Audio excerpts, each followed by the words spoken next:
Good morning to those of you who are in New York. Tzahorayim Tov to those of you who are in Israel. I see lots of old friends and new friends. I'm Rabbi Joy Levitt.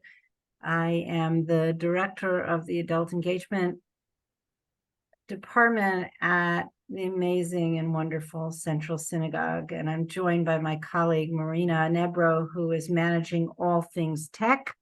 And I will invite you to put any questions or comments that you might have in the chat as we go along. This is the fourth, but actually not final, we think, opportunity that we've had to engage with the extraordinary Elan Ezrachi and Naamah Kelman, who have, in the midst of all of their volunteer work in the aftermath of October 7th, taken time out to share with us some really inspiring stories of how civil society has come together in Israel to respond in ways that frankly, the government hasn't. It's been really, it's been a bright spot in my week to hear these stories, and I know in many of yours as well. We are discussing with Nami and Elan the possibility of coming together again in January. This time with perhaps a political take.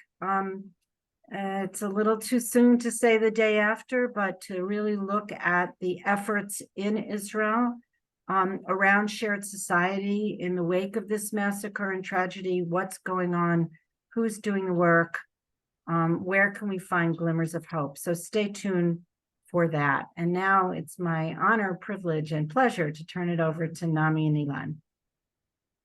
Thank you, and Boker Tov to all you New Yorkers, and thank you for participating. Those of you who've been with us for all three, and now the fourth, and those joining today.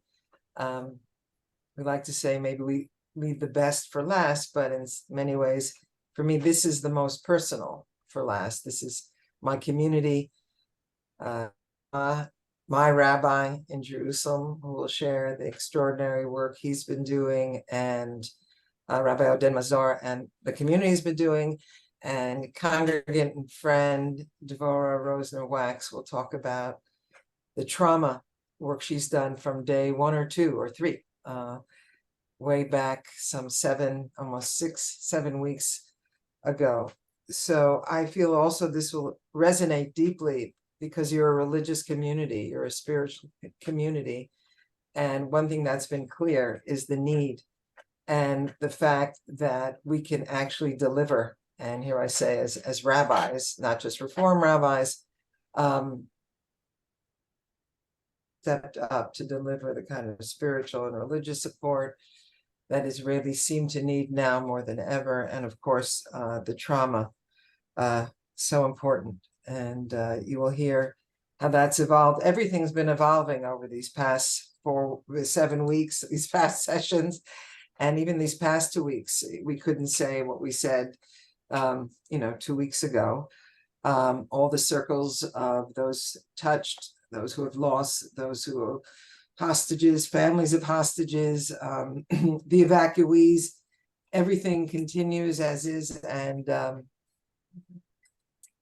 continues to be very dynamic. And in fact, I'll take a moment from this week's Parshat HaShavua, Vayishlach, the struggle of Jacob, who becomes Israel. And I think right now the struggle in Israel is the balance of freeing the hostages and doing the job, finishing the job in Gaza, whatever that is exactly. But I think we're struggling with that. And I'll just add that to add to the trauma, I think not just the personal traumas, the national traumas of the sadistic behavior of Hamas in these releases, what it's been doing to us as a nation. So trauma upon trauma, but also love and support and spiritual care and new liturgy, again, to be able to deal with what we're dealing with. So, Elan, you wanted to add one thing now? Yeah, well? I just wanted to teach one Hebrew word that is being very spoken in the Israeli popular and even intellectual discourse, and that is, I put it in the chat actually. It's called the word is hitpakchut, and hitpakchut can be translated in several ways. I don't think there's one direct 100% dictionary translation. So I would use at least 4 possible translations. One is awakening. The other one is realization. The third is eye-opening or opening the eyes, and sobering. And a lot of Israelis, when they talk to one another, they say we are in a state of hitpakchut. Now, it could mean all kinds of things to all kinds of people, political, theological, behavioral, you name it. But we are all in this kind of a general state of mind of change, and the word hitpakchut seems to capture a lot of this. And perhaps you want to take that into your Hebrew vocabulary as well. It does contain the source of pikeach, or a kind of wisdom. Hopefully it's anyway. Okay, I am pleased to introduce Devora Rosner Wachs, clinical psychologist and psychoanalyst, trauma expert, and somatic experiencing practitioner. Devora has been working from the beginning of the war with evacuees from the southern kibbutzim, as well as music festival survivors and journalists. So Devora, please share with us your experience. Hi, it's nice to meet you all. I want to thank you for the opportunity to stop and to think a little bit about what's happened. Last week we had this very special meeting on Zoom also with this moshav who have been evacuated to the Dead Sea that I had been going to on a regular basis during the first few weeks of the war, and until the traditional institutions of mental health kind of got more involved. And we had this Zoom meeting to sit and to just talk a little bit about what had happened, because on October 7th, just once this thing happened, just everybody went into this kind of manic doing. Got in our cars, drove down to the Dead Sea, and we put together all kinds of protocols, and we did, we were kind of creating it as we were going along. And it was such a pleasure to stop and talk with the community about what it was like for them, and also for us to talk about what it was like for us. And there is an expression in Hebrew that when someone passes away, you say, I mean, it literally translates as, it's like ani mishtatef b'tza'archa, which means I participate in your grief.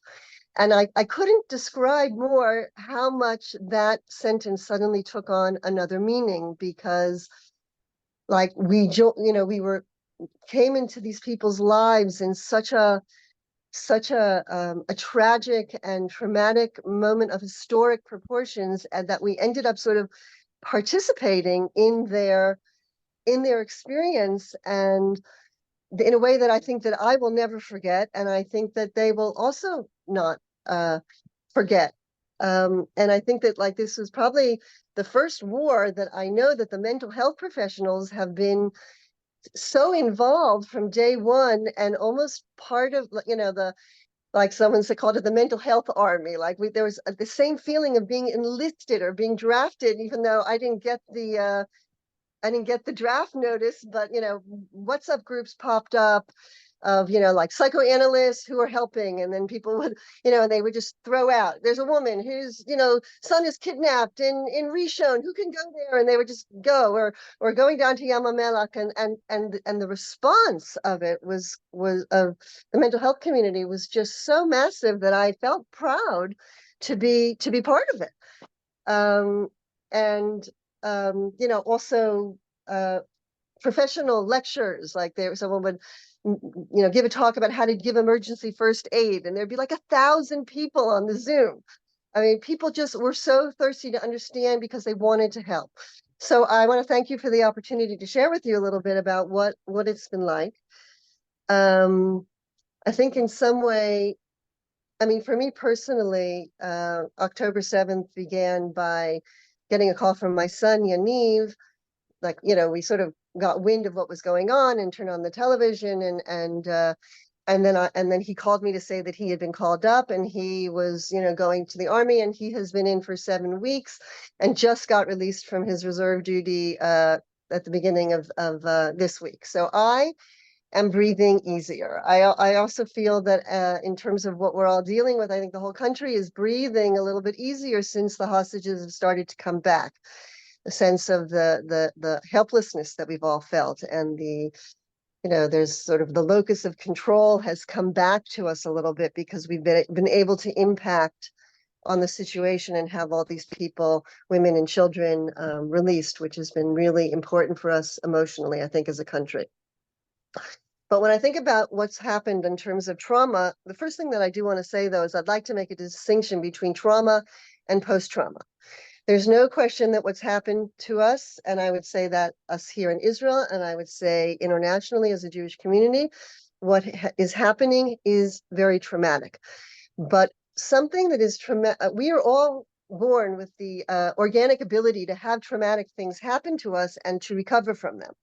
Like, we're just born with that ability, and you can't call anything post-traumatic until about a year after it happens, because a lot of the things that people are experiencing now are absolutely the definition of post-traumatic symptoms, but they're not post-trauma. They're just natural responses to a very, very abnormal situation.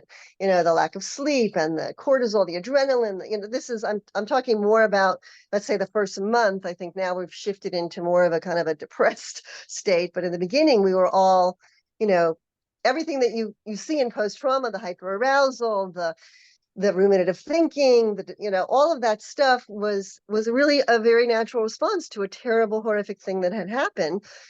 Normally that stuff will resolve itself within, 6 months, 8 months. 80% of those things will resolve by a year. And I think that Israelis are an extremely resilient group of people. And so I just want to say something hopeful, that I think we can't call us, we're not a PTSD nation just yet, but we are definitely dealing with something that's very, very difficult. Now, I think that what happened, when I think about it, there's like concentric circles of how this has impacted Israelis. I mean, the first people obviously were the people who were the victims themselves, the people who were at the festival, people who were kidnapped, the people in the communities down in Otef Aza. I mean, those people have had the most horrible things happen to them. They've seen and experienced terrible, terrible grief. I think like one circle out of that would be the friends and the family members of those people. I mean, I learned that I have some people that I know personally, colleagues who have very close friends who live in Otef Aza, and a lot of those people were on the phone all day with the people who were in those sealed rooms. So they, it wasn't even quite secondary trauma, because they were like figuratively in the room, hearing the sounds, hearing the screaming. I mean, that's like another layer of the people who were sort of participating from the distance, the WhatsApp call, the communications by text, the voice messages, which were really, really heartbreaking, and often the last thing that they heard from their loved ones. So that's like one level out. I think, and that stuff does create sort of a secondary trauma. I even know for myself that when I was coming back in the first weeks from the Dead Sea, after hearing all kinds of stories from people about what happened to them when they were in their sealed room, like I came home to Jerusalem, which is quite far from where the area of the conflict was. And my husband thought I was crazy. I was like, oh my God, we have to get a lock, and we have to clean up the sealed, our storage room, and we have to do this and that. He didn't understand like what had happened to me, but I was like inside their stories and responding like that. So there's a lot of that kind of response. Then there's the trauma that has to do with the exposure to the graphic imagery that people have seen of things on the internet. And I think that would be true of anyone who has been exposed. I've worked with journalists who went into the kibbutzim and people who saw those terrible clips, and then they can't get the images out of their mind, and they're not sleeping well, and so that's like another level of it. And my personal opinion is that we need to use that stuff for the purpose of explaining why, like the public opinion war. But in terms of our own emotional state, I think it's kind of it's self-harming. It's a form of self-injury to be watching that kind of horrific imagery. People think, oh, I need to see that. I have to know what happened. But I think if you're not a journalist, a diplomat, or whatever, you don't have to see that stuff. We're not meant to see that stuff, and it is highly it's very difficult. And there's special techniques that you can use to help people deal with those kinds of images. They tend to be attack on the senses, and attack on the eyes, and attack on the ears, and you have to work with the senses and the imagery in order to treat it. Anyway, then there's the communities of the community of the people who have families who are kidnapped. That's another concentric circle. And the evacuees as well, the people who've been evacuated from their kibbutzim or the cities in the north or in the south. Those people, unfortunately, are still in the midst of their trauma. A lot of times when you work with someone on a trauma, it tends to be over. And there's an event, there's someone gets mugged, there's a beginning, there's an end, a car accident, like it has an ending to it. And the challenge with working with these people is that they're still in it. There's no resolution. And so they are dealing with this kind of ongoing terror. And that is very challenging to work with them. It's something to take into account, working with what they have control of, what they don't have control over. And, as you all know, Israel is a teeny tiny country. I mean, it's New Jersey. That's what Israel is. So everybody knows everybody, so you can't get away from it. The whole country is very much, experiencing this whole thing. So the country is traumatized. And I would say for all of you too, that I think the whole Jewish world is extremely traumatized by the anti-Semitism that's coming up, by the isolation of Israel. It's heartbreaking. And I think that there was a psychiatrist who I heard speak, and he talked about the wall that was broken down between Gaza and Israel when Hamas attacked is also like the wall between the conscious and the unconscious. And when that was broken open, all of these images from our intergenerational trauma of the Holocaust and pogroms, and these images are sort of flying all over the country and the Jewish world, and they're like sticking to our consciousness, and emotions are running very high. And so sometimes it's hard for people to not go there into our trauma vortex, into our national trauma vortex, and not make enough distinctions about what is true and what is not true. Like, we are not in a Holocaust. Okay, we have an army, we have a country, and there's a lot of that is that helping people sort of make that discrimination between irrational but very powerful images versus what is actually true. So I'll just say a little bit about the first stage. How much time do I have, Emma? Yeah, you have around 4 minutes left. So Oh my God. I know. All right. Well, okay. Well, then I'll say that the first stage was complete chaos. I mean, people jumped, like I said, I jumped into the car and I drove down with another friend of mine who's an analyst, and we went down to a hotel. And it was another example of how the civilian world kind of got involved, and as opposed to like the regular institutions that weren't really functioning. So it was complete chaos, and it was not like anything the way that I work. Normally I have an office, someone's on the couch. Here it was like, you go into the lobby and people are sitting around, and you take 2 glasses of water and you sit down and say, hi, my name is Devora, can I speak to you? And before you know it, you're having a session. My favorite example of that is that I had worked for like an hour and a half with this foreign worker from Sri Lanka who was amazing. And I finished and I really needed to use the bathroom. And there was this woman standing outside of the dining hall who had just chosen a pair of pants from the donation file room. And she asked me if I was going to the bathroom. And I said, do I know where the bathroom is? And so I said, yeah, the restroom is over there. She goes, can I come with you? Are you going there? Can I come with you? And I said, sure. And she said, yeah, I'm just afraid to go in alone. So I said, of course, not only do I'm both a psychologist and I need to pee. So let's go together, and we went into the bathroom together, and then I'm in the bathroom literally peeing, and she's trying on these pants and she's talking to me because she needs to hear my voice because she's terrified. So I'm talking to her, my name is Devora, and whatever. And then I came out and we talked about the jeans and how they looked on her and did they look good on her butt. And then I slowly asking her questions about what had happened. And then we went and had a whole intervention in the bathroom of this hotel. I mean, this is what we were working with, and it was good. It worked, but it was challenging.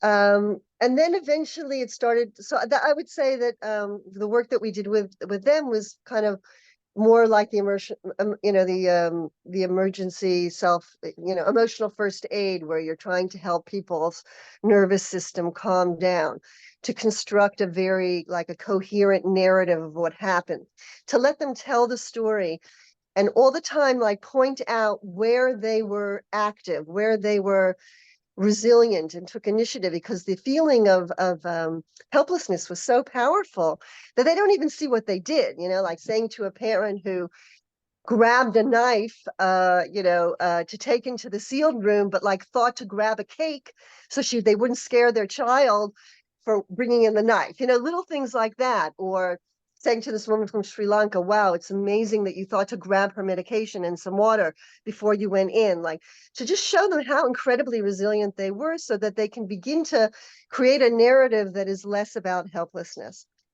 And okay, so there's a lot more I can say about that. I mean, I think that what happens when we're in fight, flight, and freeze, we are in our most primitive brains. And the emotions that we experience when we're in fight, fright, and flee are the most primitive kind of primal emotions, and they are not rational. So that's what I was saying before about where people go into this very kind of we're in the Holocaust and horrible, horrible things that we all can feel. And the work is to kind of help them bring their neocortex back online, where there's rational thinking, there's planning. And so that's kind of what we did. Thank you, Dora. I know you've been Okay, doing a lot there's a more. lot more I can say, but that gives you a little bit of a taste. Thank you for all the incredible work you do. And I know that it has settled for some people into regular sessions with you as a psychologist in your office, and ongoing help. And some of the social systems have kicked in.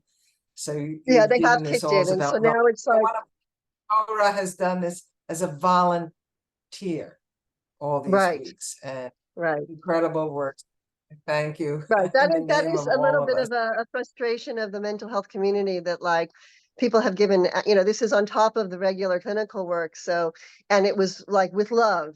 It helped me, we kept saying we went to strengthen and we came down, strengthened ourselves, but nobody got paid for this. So it's also something to think about, but okay.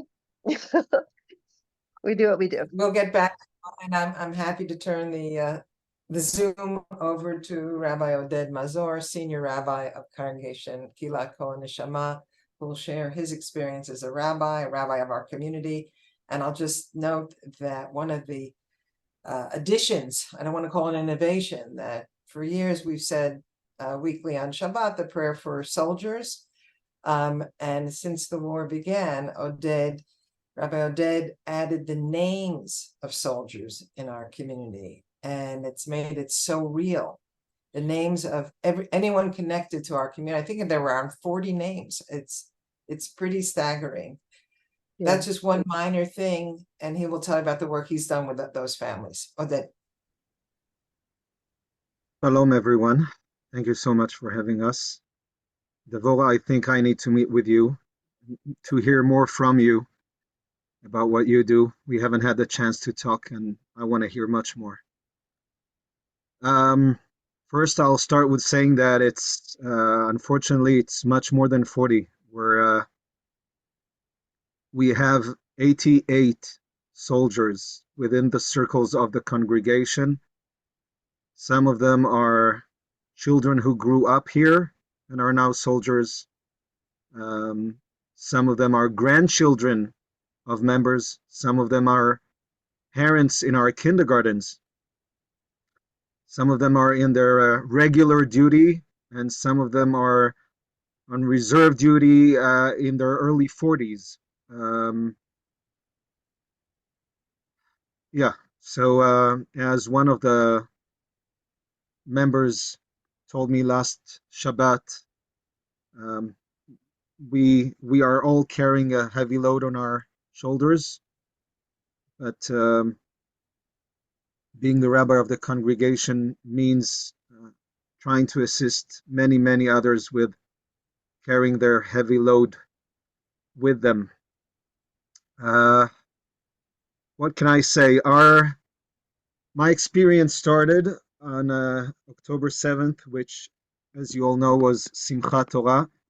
When I arrived in the synagogue, it was after the first siren in Jerusalem, but I thought it was maybe a mistake, maybe one thing that happened I didn't know, and I didn't turn to the news to see what it is.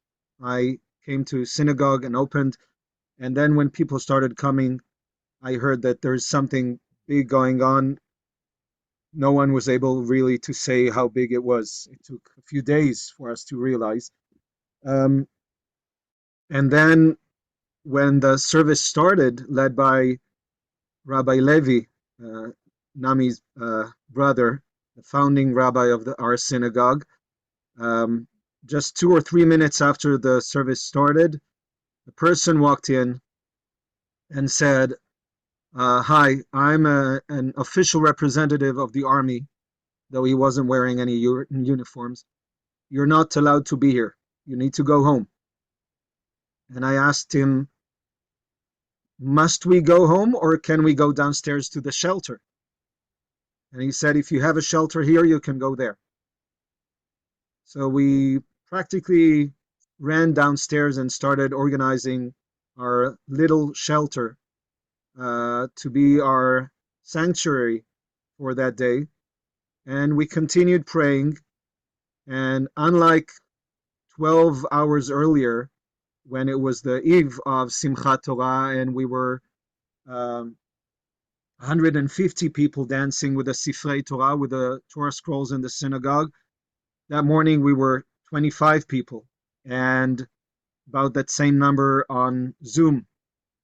Because obviously most people stayed at home, and most of the people who did come were tourists who heard about coming to Kol HaNeshama for Simchat Torah and didn't understand what's going on and didn't want to stay alone in their room in the hotel, decided to come to the synagogue. And we were trying, and Rabbi Naamah joined us during the service and led the Hallel, and we were, all of a sudden the words of the Hallel, of the Psalms, felt totally different. Instead of words of joy, they turned into being prayer for joy to return to us. I think we're all still waiting for the Simchat Torah we never had the chance to really celebrate, and the post-holiday season, which is really something in Israel, like the Acharei HaChagim, after the holidays. We never got to have that. And the second point I want to mention here was that after Shabbat and the holiday ended, and I started slowly to reconnect to the world and try and understand what was going on, we were unable to go to sleep, my wife and I, and we were sitting and looking and trying to read. And then just as we were about to go to sleep, and it was 1:30 in the night, I got a WhatsApp message from a student of ours in HUC, student Rabbi Dganit, who called me and said the family in our congregation just received a message that their son was killed in Gaza, next to Gaza, outside of Gaza. And we don't know what to do. She called us as their friend and as my student to try and understand what's now. What are we going to do now? That was the starting point of these nearly 8 weeks. And immediately, I mean, as slow as the official organizations in Israel were, just the same way how quick was the civil society in Israel to operate, to try and think what needs to be done, how it needs to be done, who can do what. And we started by trying to understand who are our soldiers in the congregation, who has any relative that might have been there. Very soon we realized that we have 3 families in our congregation who have relatives who are among the kidnapped. Unfortunately, one of these families realized 2 weeks later that the people they were concerned about are not among the hostages, but were killed on the first day. It just took such a long time to understand that. Identify the bodies. The manager of our congregation, her cousin, is a kidnapped woman soldier. Since she's a soldier, part of the horrible condition is that they know that soldiers are probably going to stay there last from all the kidnapped. And another family that you might have heard of, the Goldberg-Polin family, whose son Hirsch was kidnapped. John is the father of Hirsch, and John's cousin Elliot is a member here. And actually his youngest daughter is in the same class as our older son, 7th grade in the bilingual Jewish Arab school here in Jerusalem. And we tried immediately to think about our position as a congregation in this situation. What can we do? So as we already have done in the past during different situations here in Israel, we started asking for clothes and for games for children and for what we call ochel yavesh, dry food, things that can hold for a while, so that we can find out who needs it and distribute it around. Now, interestingly enough, the first place we understood that needs our help was a shelter for homeless people in Jerusalem. All of a sudden, that shelter that stood almost empty for a long time, with just a few homeless people living there, was filled up by people who needed a shelter, and they had no food to give them. So the first few days our food went there, and some warm clothing, because all of a sudden after Simchat Torah, after we prayed for rain with tears in our eyes, rain came and it got cooler in Jerusalem, and the people in the shelter didn't have a coat. And then we were asked to support the Bedouin villages in the south, because most organization, if I can say it that way, were not looking in their direction. Unofficial villages, unrecognized villages of the Bedouin population in the Negev in the south. So we started sending boxes of food in that direction too. And then to a kibbutz that it was evacuated, and so on and so forth. Another level is trying to look for words. I think a very, powerful experience for me was on the first Kabbalat Shabbat after the war began, on Shabbat Bereshit, when we were reading the first Torah portion of Genesis, of Bereshit, of the story of creation. But on Kabbalat Shabbat, there are quite a few times when words that come from the same root as Aza, Oz, for example, Adonai Oz le'amo iten, Adonai yevarech et amo b'shalom.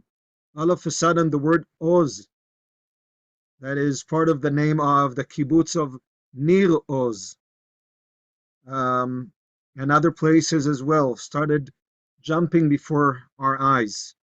And we felt we're singing and saying the same words we know from every Kabbalat Shabbat, but all of a sudden they mean something else.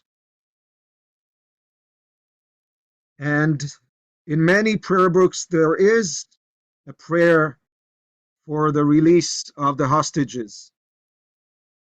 Our brothers and sisters, the whole people of Israel, any of them who is in risk, who is captive, etc., etc. Acheinu kol beit Yisrael hanetunim betzara ubeshivya.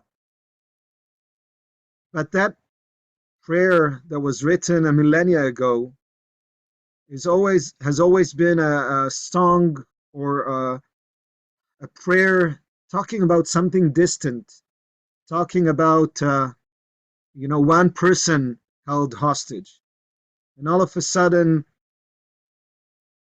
we're talking about more than 200. We didn't know the numbers yet. We need new words for it, and they're not all hostages.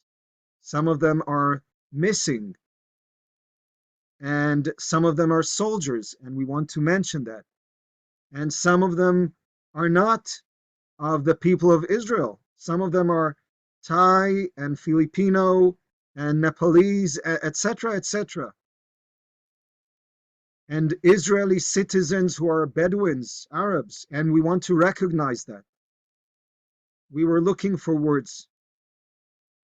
And in many places around Israel, rabbis of all denominations wrote prayers for the safety, for the redemption, for the hearts of the families waiting for them to come back. And I wrote such a prayer, and Rabbi Naamah translated it into English as well. Naamah, do you want me to share screen with the words? Marina can let you do that.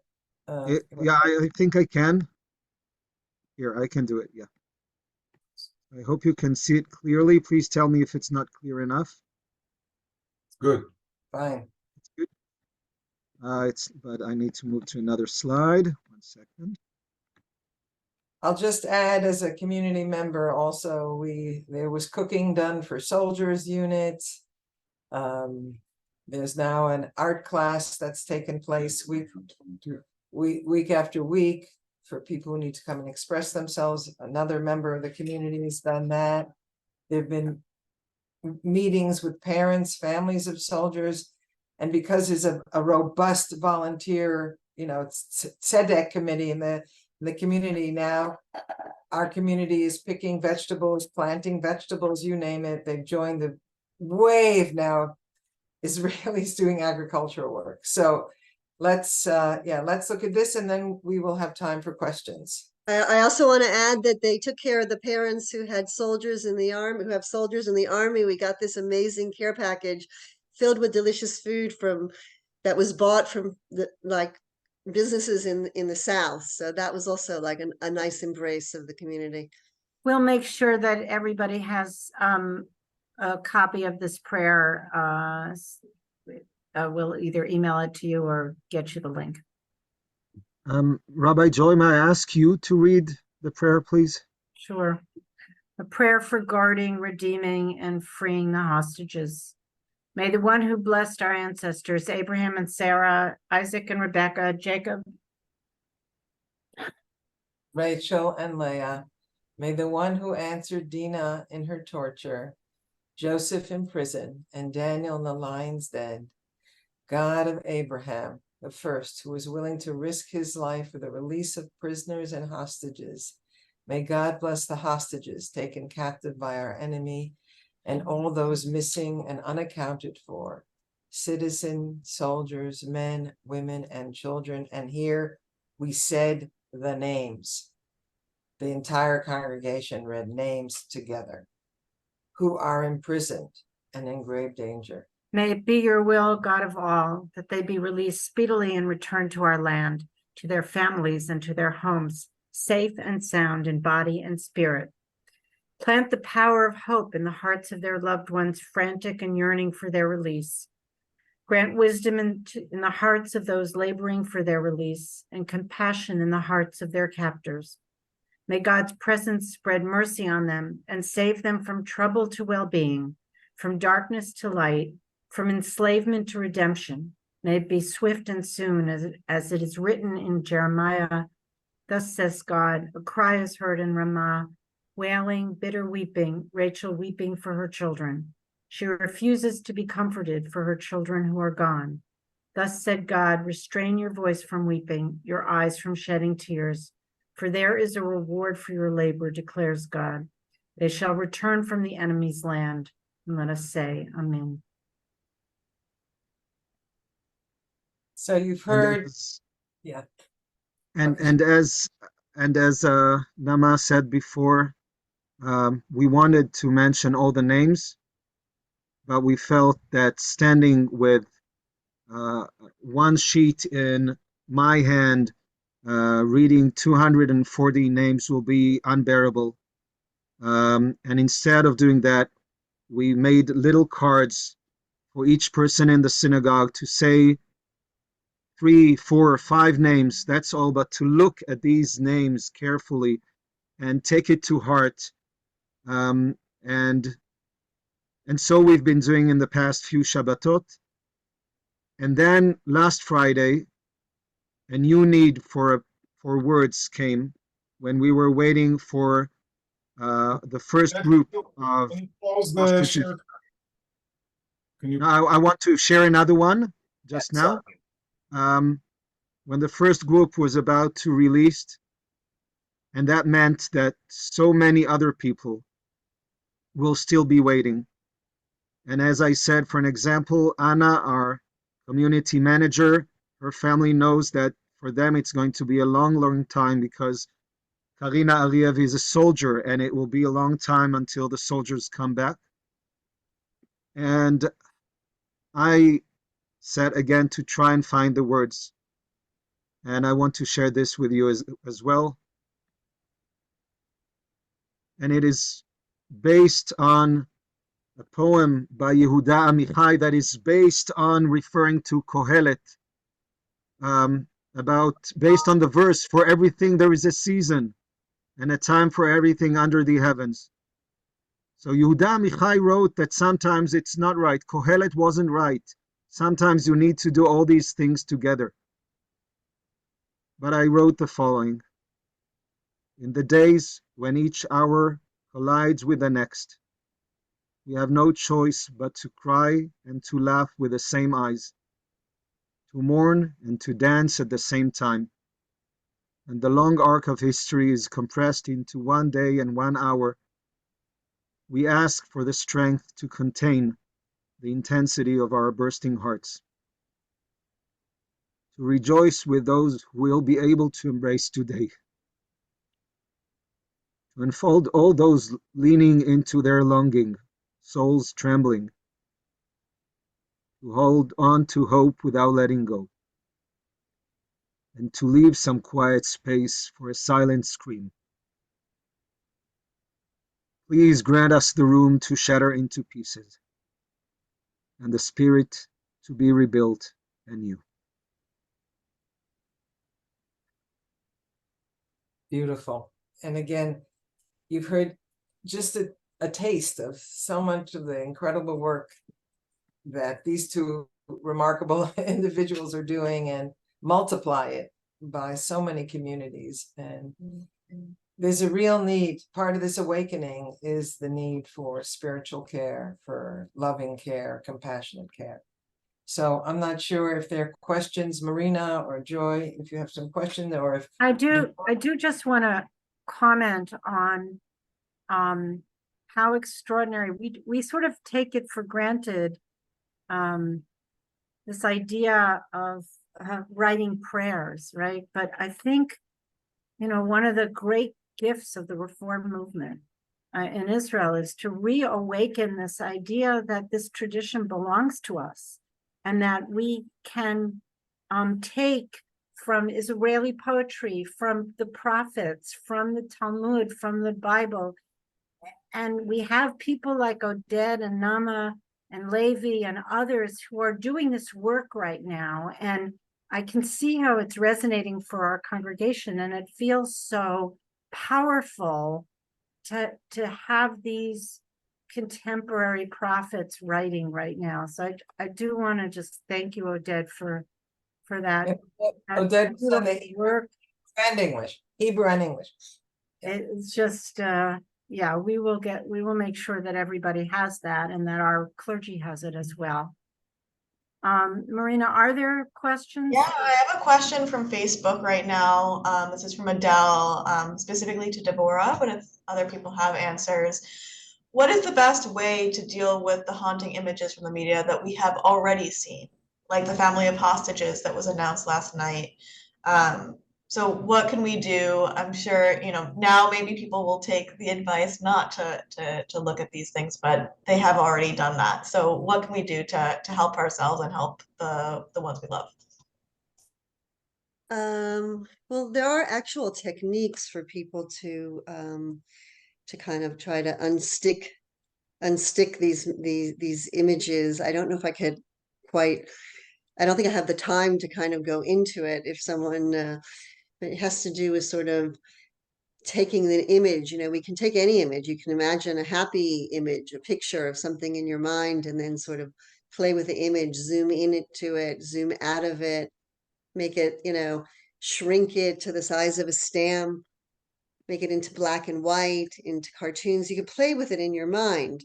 That's, usually when we do these interventions, we start with a picture that's a nice picture that has good associations. And then when people see that you can, in fact, play in your mind with images, then you take one of the scary images or upsetting images that you saw, and you do a similar kind of thing where you kind of zoom out, move it in your mind, imagine it to the right, to the left, up and down. There's techniques that people can do to help fade, but it's hard to give you all this information in 30 seconds. It's like have to do various trauma techniques. I just wanted to share a quick story that was like similar to the beautiful prayer that Oded talked about, that he brought about this idea of like where we get pulled. Do we get pulled into the death drive or the life drive? And there was an old woman who was about 85 and down in one of from one of the kibbutzim that had lost many people. And she was sitting in the lobby, and there was a lot of chaos in the lobby, and she was just saying how she just can't go on anymore. Like she just can't. I mean, she'd already lost a child in a different circumstance, and she was just done. And she said, I don't want to live anymore. I don't want to live in a world like this. And then the therapist said, lift your head up for a second and look around. In this world, would you like to live? And she said, oh my God, the help that we've been receiving, just people have been so wonderful and so nice. And it was exactly that, like she flipped out of that trauma vortex, or that, the death drive that Freud talks about, and right into dachaf hachayim, the life drive. And that's how we have to get out of this, is to be able to hold this, this very complex reality, the pride with being Jewish, the radical amazement that all of those kids came back to be here with us and to go into the army. I mean, it's to be able to take that strength in order to be able to get us through. So I really connected to what your tefillah was about, Oded. Yeah, I think that leads to similarly another question we got from Anne. How does the community deal with the day-to-day trauma of all the anti-Semitism? And I think that goes back to celebrating the Jewish joy. But if you have anything additional to add to that. That's really a question for you. I mean, your community. All I can say, and I think I've said it before, is that for Israelis, there's a really deep understanding now that the anti-Semitism, unless you're talking about the anti-Semitism vis-a-vis Israel for Israel, you're Here. talking about what's going on in the diaspora. In the world, are you talking, which In the world. anti-Semitism are we referring to? I think here in the diaspora, here in America. So I would say that, And I don't know, maybe you want to clarify, but I think that that's what the she means. Israelis understand that we now have a common destiny. If in the past many Israelis understood anti-Semitism as part of the diaspora reality and therefore Zionism in the answer, this is not true. I think today there's a real deep understanding. We are in this together. And for us, it's war, etc. And for you, it's vulnerability. And we are now in this together. And we've got to get through this through help, through communication, through support, through prayer, all the things we've been talking about. Yes, and there are 2 Bedouin teens who will be released. I saw them on the list already. The 17-year-old? 2, the young woman and her brother. Amazing, amazing, thank God. As I mentioned earlier, this hostage release is another, as Devora said, trauma, just the sadism that's going on, and we're fighting it. So I wonder, and we ask this question each week, but you know, we sit here in America and for sure we're writing checks. Some of us are writing big checks, some of us are writing small checks. I think we're all doing what we can. We'd love to know how to support you.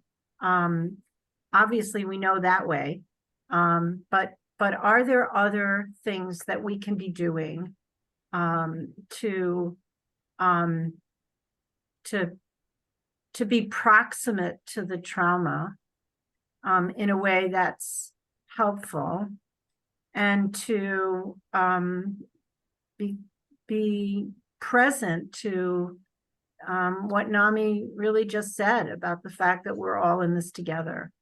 And to add to that, I have a question, which is for those of us who might go to Israel at this time, would it be helpful for us to visit those who are displaced? What can we do also in person? Yeah, so I will try and address that. I think that in addition to all the things that you are doing right now in such a remarkable way, and I think that masses of Israelis are actually in full recognition of that, maybe not in the way that we recognized it in previous occasions. We need to think of also the day after, in the sense of what will be the engagement of world Jewry in Israel beyond solidarity and support, which right now it seems to be the right thing to do. You should also know that we feel it in Jerusalem. We're sort of inundated by solidarity missions that, on the one hand, you know, makes us feel very good, and we're not so alone here. But on the other hand, there's a limit to what a solidarity mission can achieve and do. So I think one of the things we need to, and all the creative minds who are gathered here and in other places, we need to start thinking of some kind of a more systemic, effective, robust way of engagement of world Jewry in the rebuilding of Israel, and in some ways the reinvention of Jewish life, Jewish people. that will be facilitated in a well thoughtful and organized way, in anything from volunteering to partnerships to inventing new things, and also with the restoration of the tourism industry that has been decimated in Israel. So I think we still don't have the the ideas yet, but there's some very good But programmers here who can start thinking of what are the modules that we can develop in order to allow these opportunities to happen. But even coming, I think we need, I mean it, to hug one another. I'm not kidding. To come, Israelis need to be hugged and you need to be hugged. And afterwards we can all go pick avocados together. Right. I'm not kidding. And There's apparently an avocado shortage in America, I just saw, so. Also, There's a lot, all the Thai workers also- left, so there's a real need for people to come and, exactly, you know. that's what we're doing. You know, But- Hebrew is key to doing some of the deep trauma work and other work, but coming and being with our Reform congregations would be important. I mean, I think there's, you know, those who want to come and can come should come, is what I would say. But there will be many other things to do, and bringing Israelis to the US, and I think as there's a lot to be done. And again, all the monetary support helps, but out of this really must grow a more systematic system, a way of help engagement. But if you need to come now, we'll find you what to do. I wanted to add to that. I had a good friend, a rabbi from London, who arrived 3 days ago, just for 72 hours meeting. We organized for him to volunteer in planting broccoli together with Elan here. And he said that agricultural work was the best. But I want to have another request. I think, I don't know if it's part of the post-traumatic position we're in or will be. We're going to be dealing with very hard feelings, and it's going to be extreme here in ideological respect too. And we need you as our brothers and sisters who are a bit distant, and that's sometimes a good thing, to remind us that we don't want to be carried into hatred and revenge, etc., etc. And that's not who we want to be, and not to let the extreme voices within Israeli society take the wider Israeli society in that direction. That needs to be done in a loving way, in a supportive way of understanding what we might have gone through, but also in a demanding way of, you need to get over this, and revenge will not be the answer. Rather, peace will be.